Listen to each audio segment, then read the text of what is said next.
јас мислам дека и во вчерашната изјава која што ја дадов и ги прецизирав многу од работите кои што беа дилеми кај граѓаните. Значи, зголемување на цена на паркинг просторот нема, туку има всушност намалување на цената на паркинг просторот, и тоа ви го кажа и советниците, тоа го кажав и јас во вчерашната изјава, до сега и сега во зона А се наплаќат, како што знаете, 40 денари, а со донесувањето на оваа одлука ќе се наплаќа 30 денари. Во зона Б, која што до сега само постоеше, се наплаќа по 30 денари, а со донесување на оваа одлука ќе се наплаќа 20 денари или 10 денари. Оно што исто така беше дилема кај граѓаните дека се воведуваат нови улици, исто така не е точно, освен на 2 улици во стариот дел на градот, но со режимот на сообраќај најавувам дека во стариот дел на градот нема да има движење на возила, освен само за жителите на стариот дел на градот, така да и таму нема да се наплаќа паркинг просторот. И вчера го појаснав исто прашањето со Јане Сандански и со булевар Туристичка, дека тие се со одлука на Советот од 2013 година утврдени дека се паркинг простори, како такви ние мора да ги ставиме во една од зоните А, Б или Ц.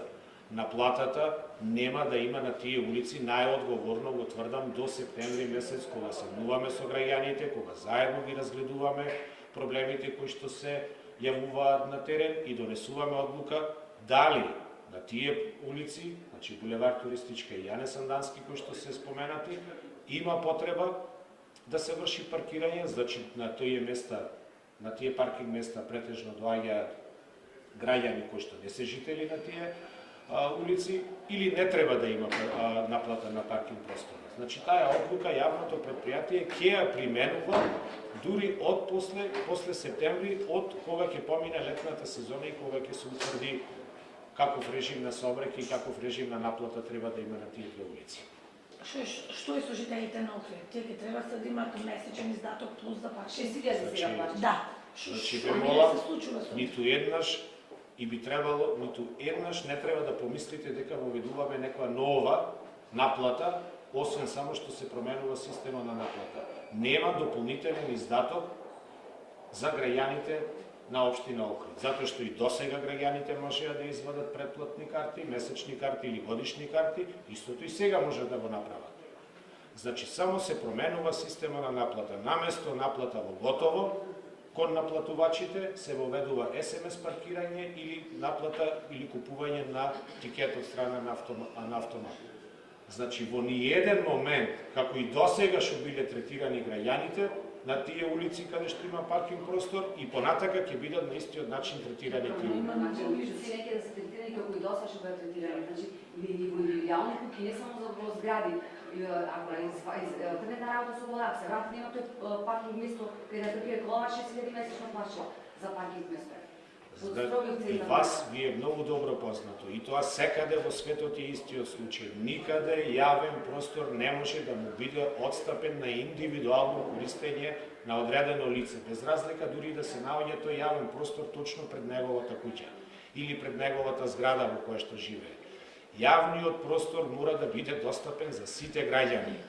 Со тоа што граѓанинот кој што не гравитира, значи не живее на таа улица или не работи на таа улица, по други услови може да го користи тој јавен простор. За граѓаните кои што гравитираат на таа улица, значи живеат или работат во одредено правно лице лоцирано на таа улица, може да има одредена бенефиција. Значи може да има само бенефиција во средствата кои што се плаќаат, но не и во користењето на јавниот простор. Не можеме ние и никаде во светов тоа го нема, и не знам зошто ми го поставувате упорно како прашање.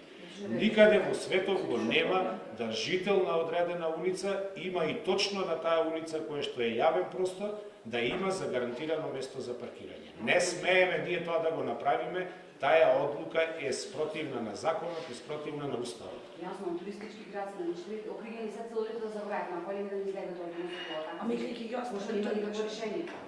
Друго. Добро, значи на оваков начин е една од интенциите која што ја спомнав е намалувањето на движењето на моторните возила во централното градско подрачје. И всушност да се дестимулираат охриѓани да излегуваат, посебно оние кои што ќе речам немаат потреба да излегуваат со автомобили во централното градско подрачје, затоа што мора да направиме баланс и да ги задоволиме жителите, но и да ги задоволиме туристите кои што доаѓаат во Охрид и бараат паркинг простор кај што треба да паркираат. Значи, ако сакаме да имаме туристички град, ако сакаме да бидеме вистинска туристичка дестинација, треба да го почитуваме гостинот кој што дошол, кој што троши пари во Охрид, да му обезбедиме повеќе паркинг простор. Никогаш и со ниедна мерка не можеме да го спречиме и граѓанинот на општина Охрид да доаѓа и да се паркира на јавниот простор. Никако. На никаков начин. Меѓутоа треба да го користиме зборот дестимулирање, но не и забрана, но не и неможност да дојде во централното градско подрачје, се разбираме. Градоначалник, кога планирате да се изгради во градот првата катна гаража? Дали работите на тоа, затоа што навистина е проблем паркингот?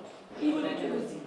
Добро. Значи, ве молам, не сакам кога ќе разговараме за стратешки проблеми кои што се кумулирале во градот со години назад, и за проблем кој што не се решава преку ноќ. Гледате дека и со една промена на паркинг простор, на начинот на наплата на паркинг услугите, имаме и бурни реакции.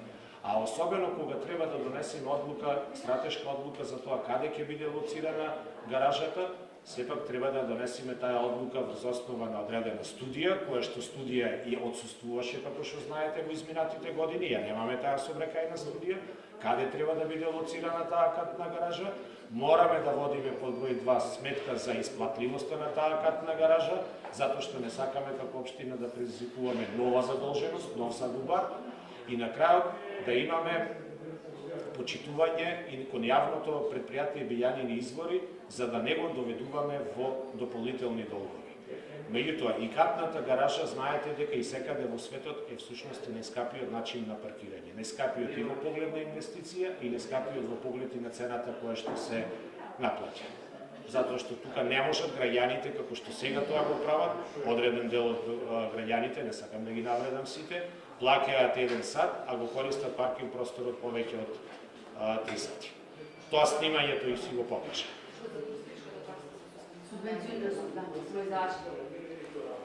Значи, одлуката за субвенционирање на станоиздавачите кои што ја плаќаат туристичката такса е одлука која што со години назад се носи и всушност е законска обврска. Со таа одлука интенциите се да се стимулираат станоиздавачите да го пријавуваат престојот на гостите, да ја плаќаат туристичката такса, на таков начин се полни буџетот во општина Охрид, што е сосем и нормално, се остваруваат и останатите јавни приходи, а според законот за туристичка дејност, и тоа би требало да го знаете, дека општината е задолжена да ја враќа туристичката такса во инвестиции во областа на туризма. Инвестиции во областа на туризма може да се сметаат и уредување на кеот, може да се смета и уредување на некоја друга улица, се она што значи подобар изглед на градот. Но ние како локална самоуправа сме одлучиле да одиме на директно субвенционирање, а тоа значи по принципот прв пријавен, прв исплатен, во рамките на оној буџет кој што го има општината за субвенционирање на туристичката такса. Средствата кои што станоиздавачот ги уплатил како туристичка такса да му бидат 80% вратени, затоа што и тука е законска обврска, 80% се на општината, 20% се на буџет на Република Македонија, значи 80% да му бидат како директна субвенција исплатени на станоиздавачот, доколку приложи сметки дека врши подобрување на сместувачките капацитети со кои што располага. На таков начин сметаме дека со една директна субвенција им помагаме на станоиздавачите, а секако дека тука станува збори за доблеста, совеста на станоиздавачите, а тоа е прво да ја пријавуваат туристичката такса, значи престојот на гостите во нивните капацитети, понатака да оценува дали треба да инвестира или не треба да инвестира, затоа што реков дека општината не располага со буџет да ја исплати целокупната туристичка такса, туку по принципот прв пријавен, прв исплатен, кој што се применува и на централно ниво и се применува всушност и секаде во светот. И на крајот треба да го имаме пред себе и фактот дека на таков начин ја подобруваме туристичката слика на станоиздавачите во рамките на општина Охрид и тоа ќе овозможи една подобра категоризација, подобар изглед на сместувачките капацитети и на индиректен начин ја зголемуваме цената на сместувачките капацитети. Велам на индиректен, затоа што сепак цената е категорија кои што самите станоиздавачи ја одредуваат.